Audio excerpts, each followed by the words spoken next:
Hello. I have a special segment planned for today. First off, I would like to ask the people for help because I need some technical help. Like, I don't want to step on anyone's toes, but I had some problems getting my equipment and just my setup available online. Like, I tried to put it on my other channel, and it wouldn't let me. Um, and maybe it's just because of some legal issue or problems with just getting the right stream set up. But like, I had to do it on this account, and I wanted to do it on my other account, which had more of a history, um, and which I felt just had more to deal with shamanism. Today, I wanted to talk about native Filipino shamanism, or bulario, and trying to relate it to the Mizrahim, and also to the practices of korbanot, or sacrificial offerings, and the Kodashim, which is a a treatise on holy things in Judaism. First off, I wanted to thank David Chow for sending me the special package. I had actually received this, I think, a long time ago, around my birthday, and he had basically sent me this gift of Asin Tibuok, which is a special Filipino item. It's actually a special Filipino artisanal sea salt, Asin Tibuok. And I wanted to talk about what exactly this is and why it is relevant to the Filipino people.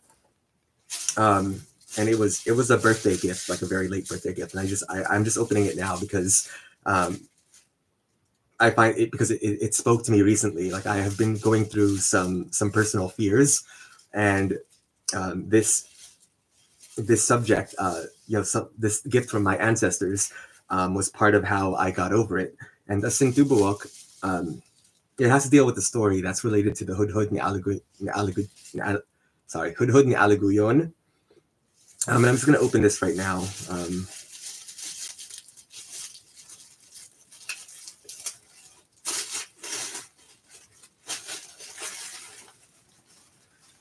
So this may look a little weird to you. It kind of looks like a dinosaur egg. What it is unbroken sea salt, and it's basically created with this clay encasing, and it kind of looks like a head, and it kind of it comes with this insert. I'm just going to read it to you to explain what it means. Okay. An old form of salt preservation, once used for trade, created in a clay vessel upon an open flame. Asin Tibuok is a sharp and earthy sea salt presenting mild smoky undertones on the palate.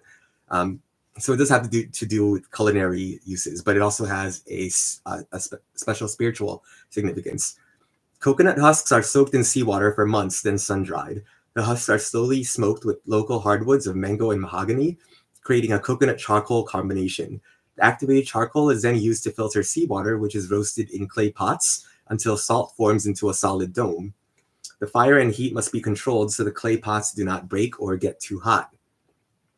This process takes all day. Both fire and salt cannot be left alone. It takes the entire evening for the salt to cool so that it can be handled. Asin Tibuok, a rare unbroken artisanal sea salt, served shaved using a microplane to give any dish a salt dusting. Its application is only limited by the boundaries of your culinary intrigue. So it was a nice birthday present, and I'm going to explain to you why this is significant spiritually. Okay, so Philippine flor de sal. Ilocano asin is a mild mineral-rich sea salt. The structure of our sea salts contain both the granular sal grease and flake flor de sal crystals. This composition provides texture from the hollow crystals, while the flakiness melts immediately on the palate to yield instantaneous taste. This is a moist, naturally white sea salt from the pure seawaters of Pangasinan. Wonderful, bright, crisp flavors powered by underlying minerals define this complex and well-balanced sea salt. Asin Tibuok is one of the rarest salts in the world and listed in the International Catalog of Endangered Heritage Foodways by Slow Food Arc of Taste. Is a sharp and earthy sea salt presenting mild smoky undertones on the palate. Okay, so it is shaved using a microplane to give any dish a salt dusting presentation. So that talks about the culinary uses, but I wanted to talk about like where it actually comes from and like why it is significant to our spirituality. So in Judaism, there is this concept of Kodashim, or holy things, that deals with different kinds of korbanot or sacrificial offerings that the Jewish people make to Yahweh, the Hebrew God. And they go through several chapters where they describe things like zevachim or sacrifices, also like bekarot or firstborns, temurah or substitution, and just other various topics like kinim or nes. And these all have to do with sacrifices. And the thing is, like, if you look at this Asin Tibuok, it kind of looks a little bit like a head. And like in Filipino spirituality, heads are very important. They're called the ulo or the pangulo if it's the head of the specifically the head of the firstborn. So again, going back to bekarot, the pangulo in the Hudhud and Alaguinon, which is one of the oral epics of the Philippines. Alaguinon actually has to get revenge on an enemy for killing his father, and his father has his head chopped off. And this is a very significant event for Alaguinon because he has to avenge his father, and his father's head is basically used by the shaman to basically steal his magic, his mojo, in a sense, or his mana, his kalag, what's called his kalag ng kaluluwa. And that means the strength of spirit of his father. Like his head is chopped off, and basically, you could actually eat.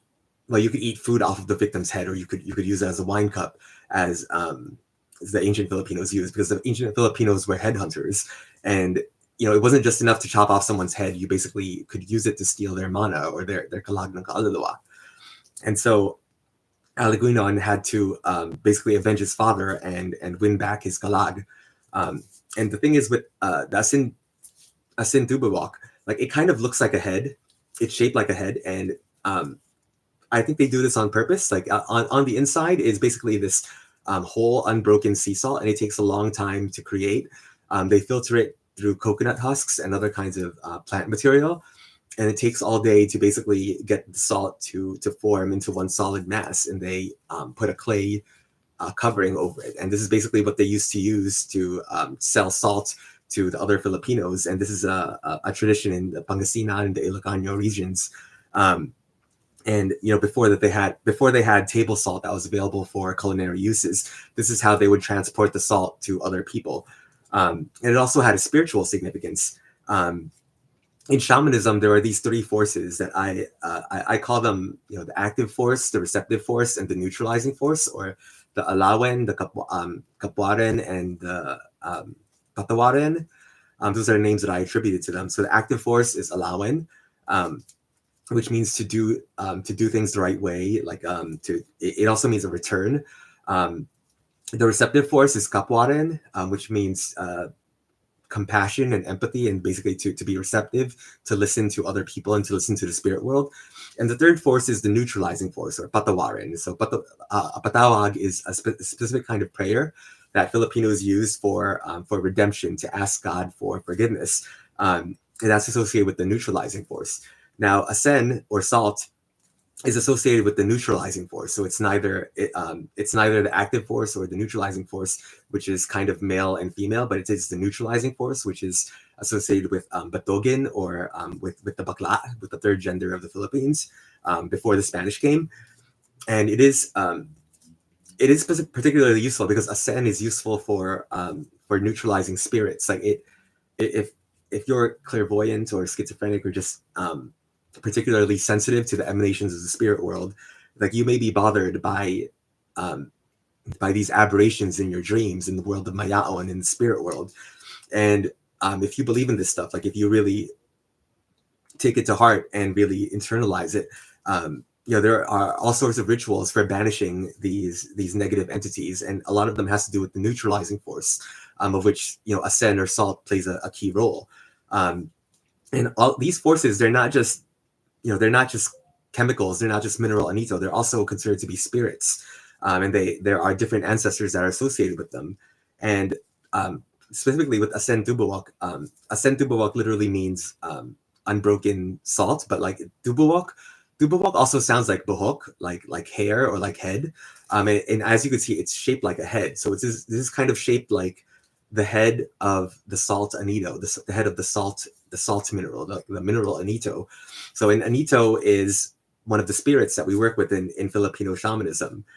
And this does have to do with the sacrificial offerings, because we in Filipino shamanism we would make sacrificial offerings to, you know, our gods, our idols, you know, before Yeshua came along and basically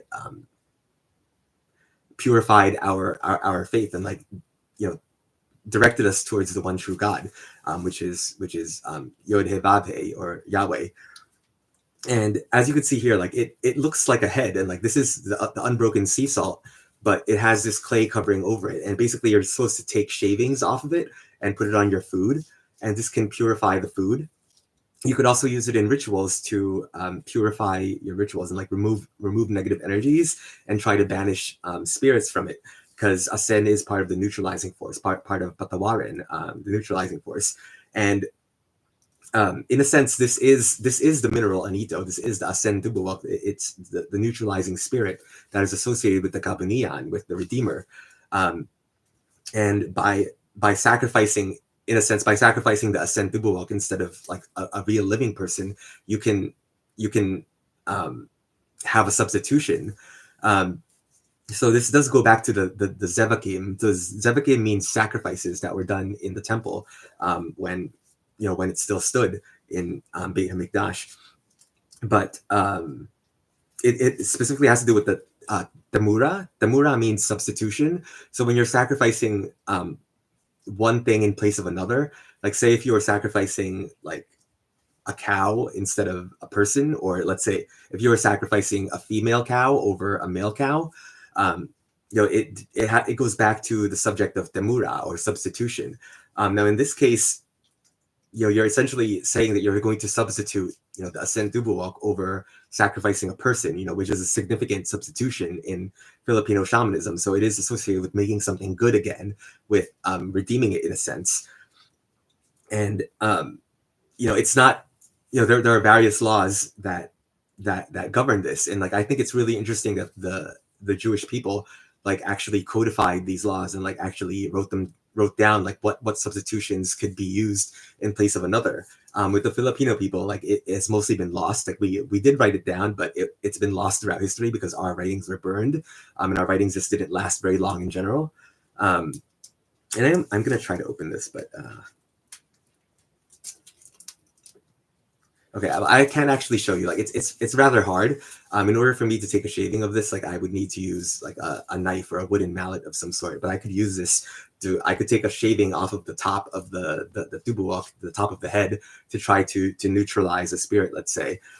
And, like, for me, going through this difficult time, like, with my particular fears, like, as a shaman, I was seeing and hearing various aberrations in Mayaon, in the spirit world, and to be presented with an Asin Tibuok like this was a comforting future, because it basically allowed the neutralizing force into my life and allowed it to banish some of these aberrant spirits, whether or not you believe in them. But I for one happen to, and I think this could be useful for clairvoyants that are out there, because like, when you're dealing with these these difficult times, like, you really want to use everything in your arsenal to try to fight it. And this is kind of a non-medical, non-pharmacological way of fighting it, like, just with the power of faith.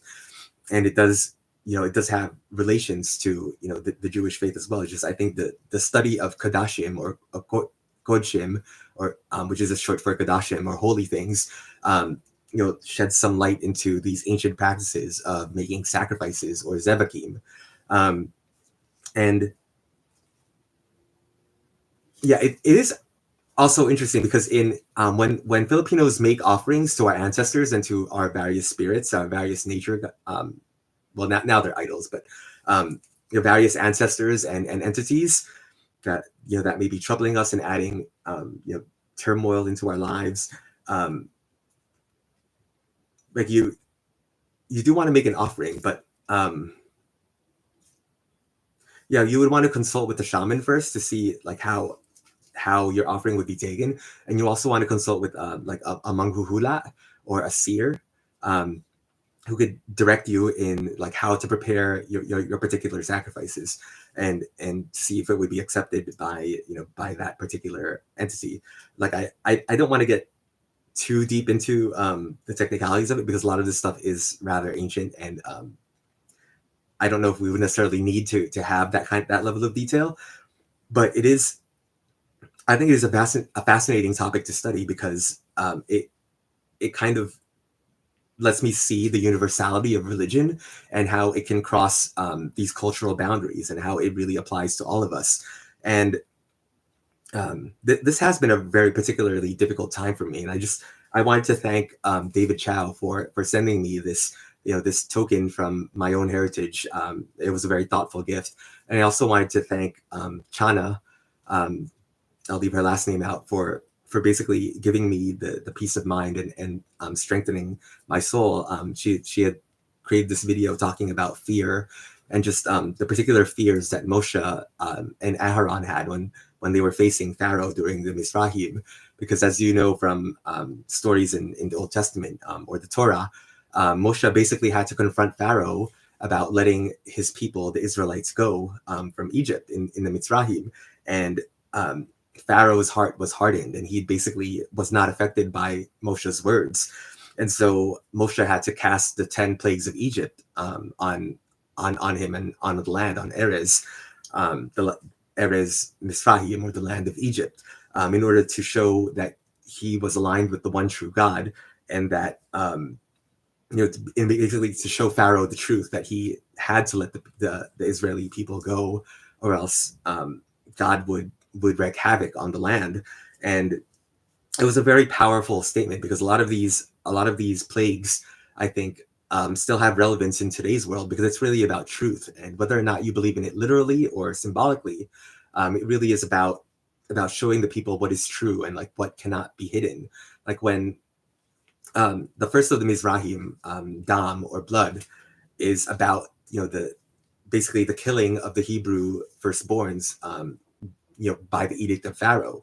And basically, Moshe says, Ko Yahweh Amar Bezot Teda Ki Ani Yahweh Hine Bamate Bayadi Anoki Make Hamayim Bayor Wanahepku Ladam. So this is what the Lord says by this. You would know that I am Lord. Behold, with this staff in my hand, I will strike the water of the Nile, and it will turn to blood. And with those words, Moshe struck the waters of the Nile with his staff, and it turned into blood. And this was basically his way of showing that Egypt's crimes against the Hebrew people would not go unpunished. That even though they didn't have the bodies to show for murdering their babies, that basically essentially that God knew about their sin, and that other people knew about their sin, and that it would be revealed by turning the river Nile into blood. And I think this is a very powerful message, in today's time, because it's about sticking to the truth, and trying to find that in a sense that nucleus of spirituality that we have in common. That gives us the strength to confront our fears, and to confront demons like Pharaoh, like whether or not they're spiritual or actual physical demons, and basically coming to them with the light of truth, and saying that we will stand for justice, like we will stand for the truth, and we will not let you get away with it. And that to me was a very powerful message. And that's the first of the 10 plagues of Egypt, dam, or blood. And that's followed by the second plague, which is Zaphardia, or frogs. And then this one, Moshe and Aharon once again go to Pharaoh, and they say to him, Wa'im ata mayen lesalea anoki nogep gebuleka baspardim. But if you refuse to let them go, I will plague your whole country with frogs, or Zaphardia. And this was also a very powerful message to him, to Pharaoh.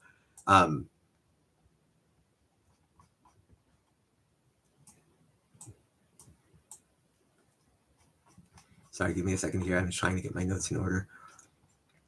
Then the Lord said to Moshe, go to Pharaoh and tell him that this is what the Lord says. Let my people go so that they may worship me. But if you refuse to let them go, I will plague your whole country with frogs. the Nile will teem with frogs, and they will come into your palace and up to your bedroom and onto your bed, onto the houses of your officials and your people, and into your ovens and kneading bowls. And so basically, the frogs entered every single part of their lives, their kitchens, their bedrooms, just every single part, and they flooded them with these, these slimy creatures. And the frogs, in a sense, symbolize the people that stand on the sidelines and don't really do anything, the ones that don't join the cause, but even they have a role to play, and that even they, can overrun our domiciles and our homes and our kitchens, our bread baskets and everything, to basically get in the way. And this was God's way of showing Pharaoh that that he saw what they were doing, that he stood for truth, and that when he sent Sephardia or frogs on them, the second plague, that he wasn't going to let them get away with it, and that even the people that stood by on the sidelines that didn't actively play a role were going to take part in it. And that's what they mean with the frogs, whether or not you believe in it literally or figuratively. Although I, for one, believe in it literally. I think that he actually did summon the frogs, and that the frogs are going to come again to basically show Pharaoh that the people of Israel, aren't going to be messed with, like without retribution. That they stand for something, that they stand for their land. It's about letting our people go. It's about truth, and it's just about standing up for the truth, and like standing up for what you believe in, and not letting your fears overtake you, and not letting the people that are trying to control your life and trying to direct you, one way or another, not letting them have the final say, but letting God have the final say. And it is about standing up for what you believe in and standing up for what is right. And this leads us into the third plague, which are kinim, or gnats. With this one, Moshe and Aaron once again go to Pharaoh and say, Yahweh Weyomer El Moshe Emar Aharon Nete Matika Wehak Apar Ares Wehaya Lakinim Bekal Eres Misrayim. Then the Lord said to Moshe, tell Aharon, stretch out your staff and strike the dust of the earth, that it may turn to swarms of gnats throughout the land of Egypt, Erez Misrahim. And so he basically, the third plague is about kinim, or gnats, these bugs that were going to overtake Egypt. Basically, the dust of the earth, Apar Haares Wehaya, turned to gnats, and became the third plague of Egypt. And it's once again showing that that Yahweh, the one true God, creator of heaven and earth, is basically the one that's in control here, and that it's not Pharaoh with his idols. That it's showing them that it's about showing the people what is true and what is in a sense an idol. And I think this has a lot to do with, there's a certain universality to this, and a certain kind of beauty that even a person from another culture, from Filipino culture, can appreciate it. That I see so much universality in it, and I think that it all leads us back to the Torah, and to what the Jewish people believe in. Like I believe that it is the true word of God, and Filipinos happen to have a very strong faith, and we're very strong followers in Yeshua. And Yeshua, one thing about Yeshua is that he always leads us back to the Torah, and I think that the study of Kodashim, or holy things, really leads us to such incredible insights into what is good and holy about the world, and like into how our dealings with each other, in a sense, can follow certain laws, and how there are certain observances that that were written about by the Jews, that I think still have a lot of relevance today, and just that they would produce so much writing about the zevachim, the sacrifices.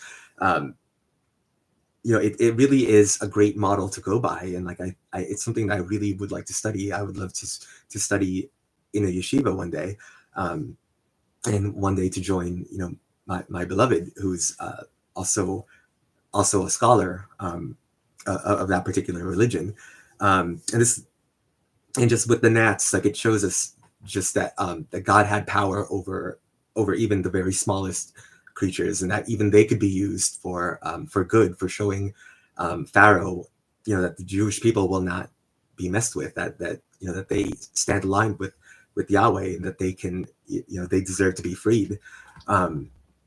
And that's really part of what gives me the strength to, to do this today, because like I have a lot of fears, and a lot of people have, tried to intimidate me just in my past and in my present, and just to see that there are so many people rooting for me, and like people like David and Shauna, who kind of reinvigorated my faith and told me to believe in myself, and to to not pay attention to those fears.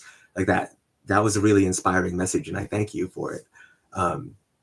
And this leads me to the fourth plague, which is Arav, or the plague of flies in wild animals. Then the Lord said to Moshe, "Get up early in the morning, and when Pharaoh goes out to the water, stand before him and tell him that this is what the Lord says. Let my people go, so that they may worship me.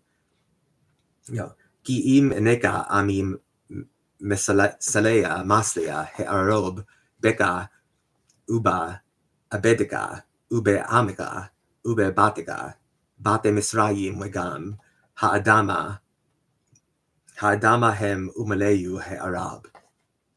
But if you will not let my people go, I will send swarms of flies upon you and your officials and your people and your houses. The house of Egypt and even the ground where they stand will be full of flies." So that describes the plague of Arav, or flies. But on that day I will give special treatment to the land of Goshen, where my people live. No swarms of flies will be found there. In this way you will know that I, the Lord, am in the land. So this, I think, is a beautiful account of just just an account of the Jewish people and what they had to go through to stand up to Pharaoh and to win back their freedom. And like, I think it's divinely inspired. Like it's just scripture and poetry, which is just beautiful. And I love the sound of it in its original Hebrew. And I love going back to the original language of the Torah. Like I think it there's such beauty to it, such emet, or truth. And I really thank I really thank my teachers, Rabbi Gandalf, or actually, you know what, I do stand in the truth. I thank you, Rabbi Friedman and Rabbi Gladstein, for your for directing me towards the Torah, and for directing me towards the Torah emet of the Jewish people. Like it to me is, it's beautiful. Its original tongue, and it's just it really gives me the strength to stand up for my own self and my own people, and like for disabled people, for the Filipino people, for people that have lost their heritage and that are losing their language and their culture. Like I think the Jewish people like offer such a great example of what people can do when they stand united, when they stand together, and how they actually stand for something good, like actually stand for ethics and morality.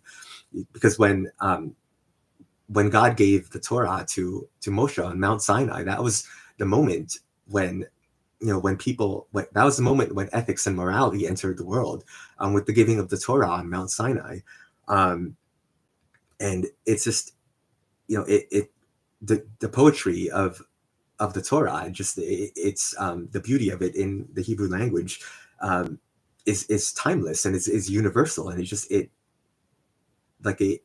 it invigorates my heart and my soul, and it fills me with a kind of strength, a kind of kalagdang kaluluwa, strength of the spirit, that allows me to stand before my critics and my enemies, and just to stand up for what is right and what I believe in. Like even if we may have differing opinions, like I'm still at least am willing to listen and to learn. Like I have the second force, which is the receptive force, kapwarin, which is the receptive force, meaning that I'm open to hearing from other cultures and other opinions, and I'm open to hearing from other kinds of diplomatic dialogues to try to attain peace. And it's just I think that scripture such as the Torah, but also other kinds of scripture like the Bible and the Quran, are really about peace, and really about resolving differences between nations and trying to bring peace to the world. It's about resolving our differences, and that's something that we can get by by using all three of the forces: the active force, the receptive force, and the neutralizing force to try to come up with a kind of solution, a diplomatic solution that works for everyone.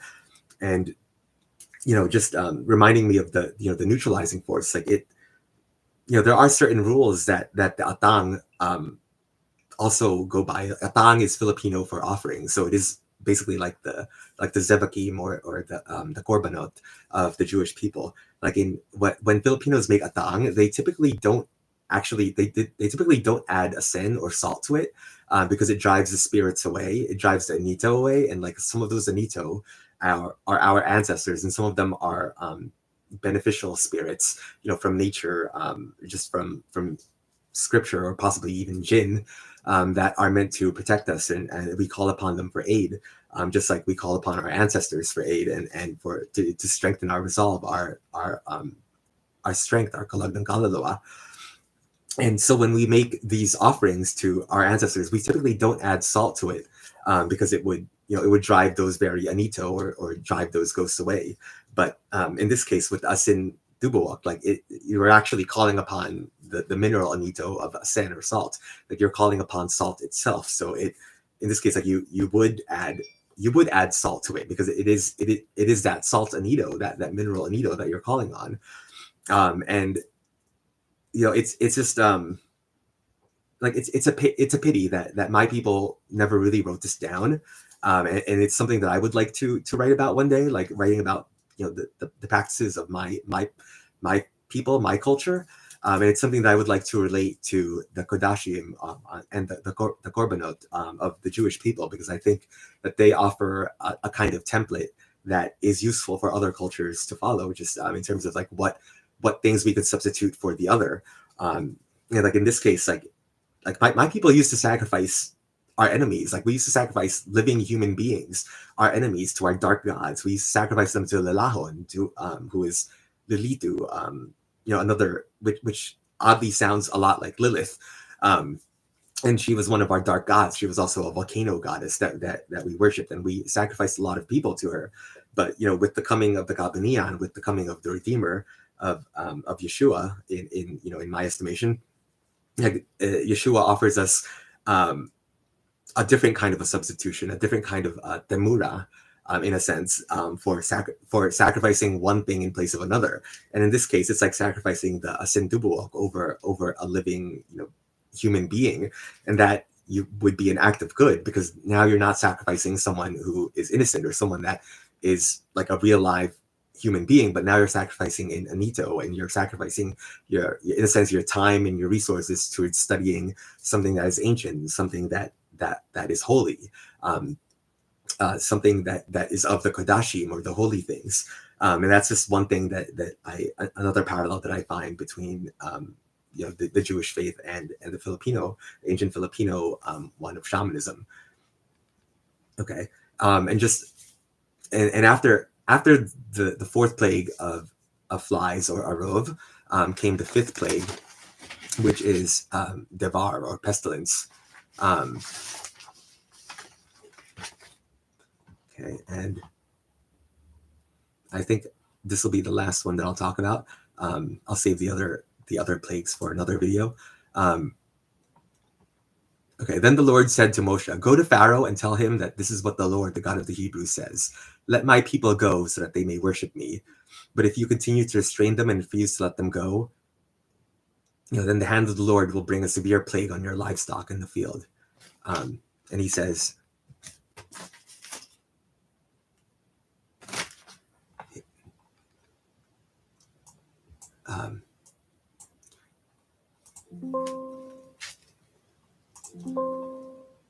sorry, I'm having technical difficulties here because I have issues with my camera, and just like I really would like some AV help, because I don't know whether I'm not doing things correctly technically, or not doing them correctly thematically. And like I clicked on something accidentally, and like I really could use some help here. I think that my recording actually stopped, which is a real shame, because I was on a roll here. Please. Okay, I don't. I accidentally clicked on something and I think it stopped recording, but I really apologize. Okay, I'm just gonna keep going. Like I think this is still recording, but I'm not really sure because it's. But I really could use some AV help. Like I'm not. I really don't want to step on anyone's toes. I don't want to do anything that is illegal or that's going to cause an insurrection or anything. But I'm finding a lot of roadblocks in just in my practice and in just trying to get my message out there, and like whether or not let's say a school or an institution wants to be affiliated with me, or just trying to get an email out there, like and getting it blocked. Like I'm getting a lot of roadblocks in in my practice, and I really would like some help. Like I really would like. I also really would like to see my partner again. I really would like to see, yeah, like, covenant of the heart. Like that's literally what his name means, and just like it's been very lonely and very difficult without my family and without my friends, and I really would like some help trying to get my message out there. And I'm not trying to step on anyone's toes, and I'm not trying to break any laws or cause an insurrection, but I really want to do things the right way. And like I just keep making mistakes, and like I could avoid a lot of those mistakes if you would actually work with me, and like and I could actually help to support your cause and support peace as well, if I actually got the support that I needed, because I'm not your enemy. Like I want to do good by you too, and I want to help you in your cause. And I'm just going to talk about the fifth plague, which is the last plague that I'll talk about today. And it has to do with Dever or pestilence. And so Moshe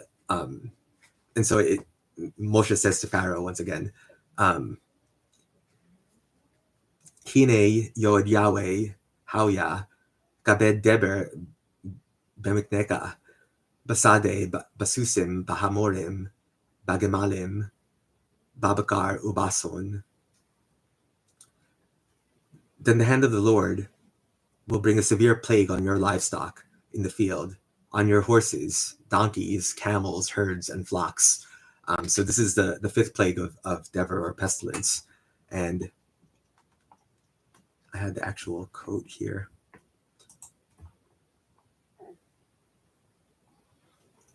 Yeah, but if you continue to restrain them and refuse to let them go, then the hand of the Lord will bring a severe plague on your livestock on the field, on your horses, donkeys, camels, herds, and flocks. But the Lord will make a distinction between the livestock of Israel and the livestock of Egypt, so that no animal belonging to Israelites will die. Exodus 9:3. Okay, so I just wanted to share that with you. Like none of this is new. Like it's all from the Torah, which has been around for millennia, for ages, and so like this really shouldn't be that controversial, and I really shouldn't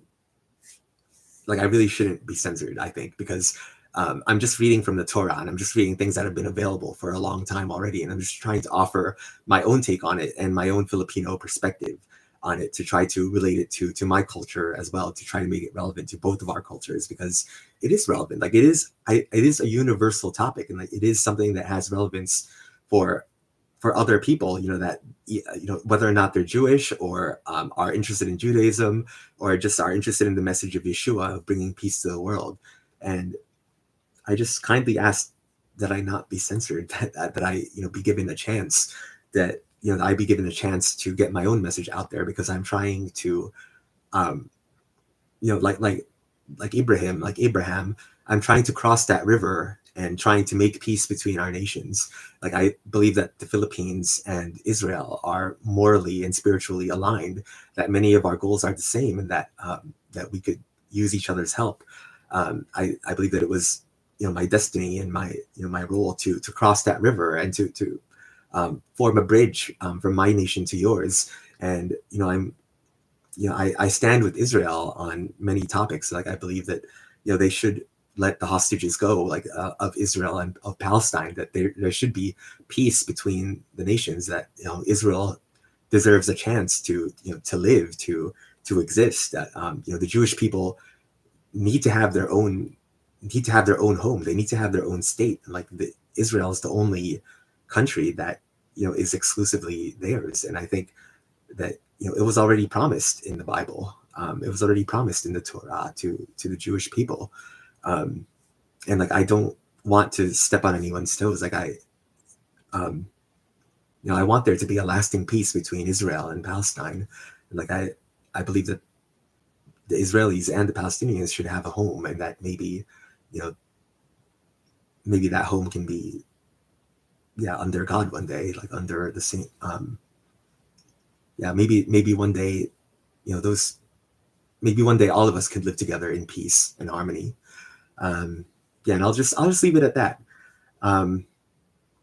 So as we say in the Philippines, mabuhay, which means live, which means,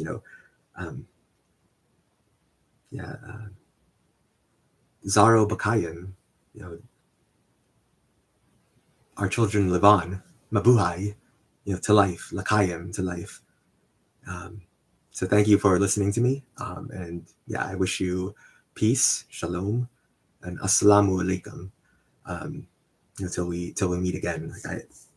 In my next talk, I'll talk about the other Misraim, and just about the journey from Egypt to Israel, just what the Jewish people had to face, like the wandering in the desert for 40 years before entering the promised land of Israel, and just about the sin of the spies, of how we all need to have faith in our hearts, and we all need to, we all need to, in a sense, to just have amunah, to have bitahon, to have trust and hope in God, or just in a force that a good force that that fills our kaluluwa, or that gives us our kalad and kaluluwa.